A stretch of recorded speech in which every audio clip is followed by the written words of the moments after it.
அவர் spicy kitchen. இன்னைக்கு நம்ம சுவையான பாரம்பரியமான டிஷ் சீராளம் எப்படி செய்யறதுன்னு பார்க்கலாமாங்க.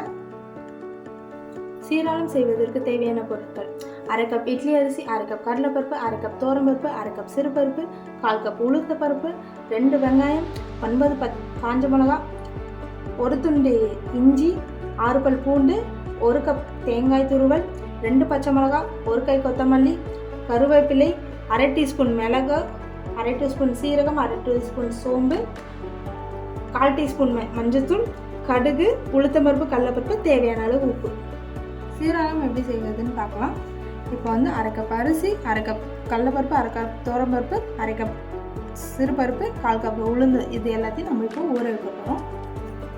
பருப்பெல்லாம் நம்ம 2 மணி நேரத்துக்கு ஊற வச்சுருக்கோம். இப்போ இது கூட சேர்த்து இஞ்சி, பூண்டு, மிளகாய், சோம்பு, சீரகம், மிளகு, தேவையான அளவு உப்பு போட்டு அரைக்க போகிறோம். இப்போ குறப்பாக நம்ம அரைச்சிட்டோம். இந்த கன்சிஸ்டன்சியில் நம்ம அரைச்சி வச்சுருக்கோம் தண்ணி ஊற்றி. இப்போ இது நம்ம இட்லி தட்டில் ஊற்றி ஆவியில் வைக்க போகிறோம். அதுக்கு நான் இட்லி பிளேட்டில் எண்ணெய் தடவி வச்சுருக்கேன். இதில் இப்போ நம்ம ஊற்றி ஆவியில் வைக்கலாம்.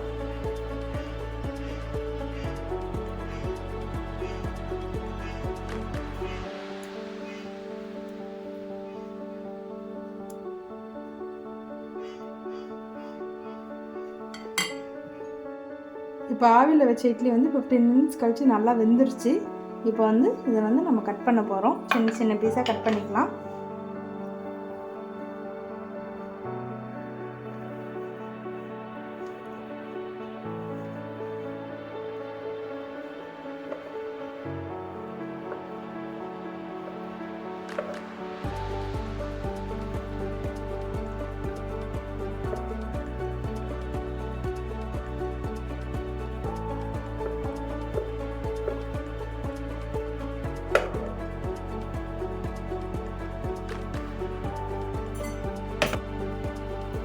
இப்போ இட்லி கட் பண்ணதுக்கப்புறம் நம்ம ஒரு வானல் வச்சு எண்ணெய் ஊற்றிக்கலாம்.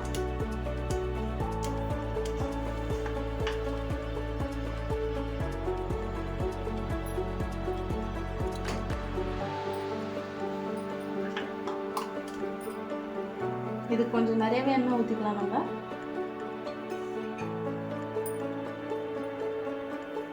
எண்ணெய் நல்லா சூடானதுக்கப்புறம் கடுகு நல்லா பொரிஞ்ச உடனே இந்த உளுத்தம்பருப்பு, கடலைப்பருப்பு, உளுத்தப்பருப்பு கொஞ்சம் ஜாஸ்தியாக போட்டுக்கோங்க. இதெல்லாம் போட்டு பொரியட்டும் நல்லா.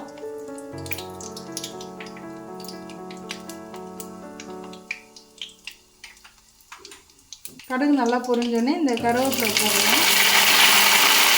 அப்புறம் பச்சை மிளகாய், 2 வெங்காயம்,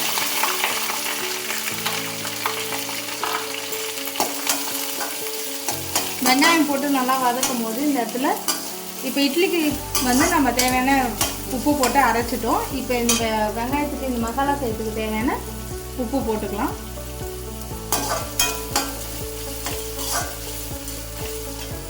கூடவே நம்ம கொஞ்சம் பெருங்காயத்தூள் போட்டுக்கிறோம்.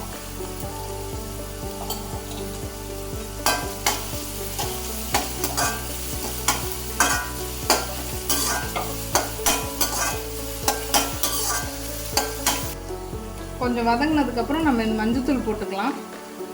மஞ்சத்தூள் போட்டு நல்லா வதக்கிக்கலாம். இப்போ வெங்காயம் நல்லா வதங்கினதுக்கப்புறம் நம்ம கட் பண்ணி வச்சுருக்கோம் இந்த பருப்பு வச்சு அரைச்சதை போட்டுக்கலாம்.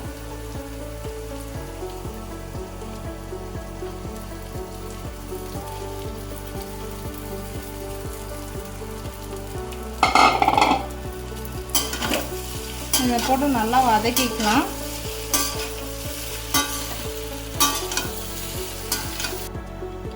இப்போ நம்ம நல்லா ஒரு 5 மினிட்ஸ் கலரணும். இது நல்லா கிறிஸ்பியாக ஆனதுக்கப்புறம் நம்ம இப்போ 1 கப் தேங்காய் போட்டு நல்லா கலந்து விட்டுக்கலாம்.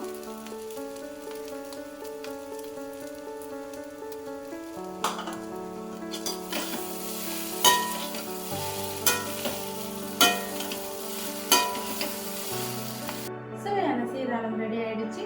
இது சின்ன வயசில் எனக்கு எங்கள் அம்மா செஞ்சு கொடுத்துருக்காங்க. இந்த டிஷ்ஷில் நிறைய ப்ரோட்டீன்ஸ் இருக்குது. இது சிம்பிளாக நம்ம வீட்டில் இருக்க பொருளை வச்சு செய்யலாம். இதை ட்ரை பண்ணிவிட்டு நீங்கள் கமெண்ட் பண்ணுங்கள். உங்களுக்கு பிடிச்சிருந்தா லைக் பண்ணுங்கள், ஷேர் பண்ணுங்கள், சப்ஸ்கிரைப் பண்ணுங்கள்.